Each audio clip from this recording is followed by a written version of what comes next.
Have you ever tried to help someone and realize they actually like their problems? Like you give them solutions. Yes, and I'm going to tell you several reasons why. Okay, one is survival. When it comes to the job, it's survival. They can't leave, they hate it, they've applied to multiple places and they're stuck there. So you have to help them change their mind, and it's going to take a while for them to change their mind. So when they go to saying stuff and you say something that helps them change their mind, they're gonna get sick of hearing that, or it's gonna resonate within them and they'll start to try to see the positive. Or they'll get sick of hearing you and they won't come and complain to you about the job. They'll find somebody else to complain about the job. So that's kind of how you resolve that. But the other thing is trauma related. So years, you can be sick of being in trauma, because I'm speaking from someone with past trauma.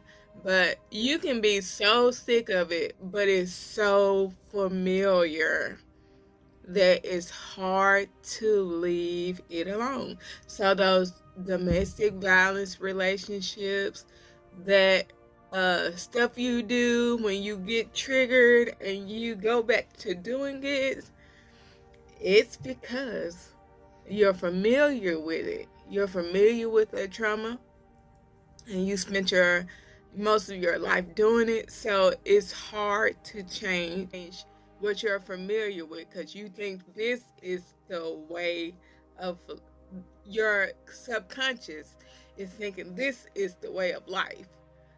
But you know consciously this is not the way of life. This is not the way I want to live.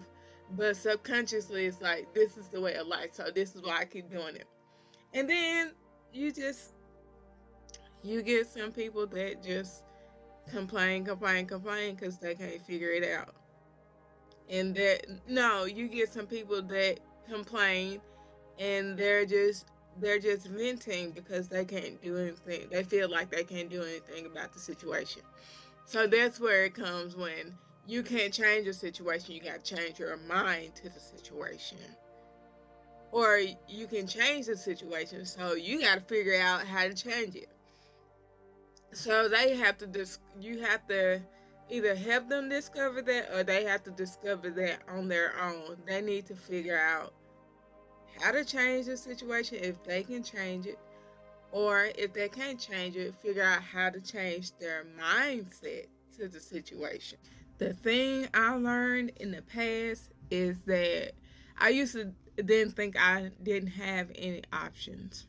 And that's the most important thing, is to realize you always have options, even when you feel like you don't.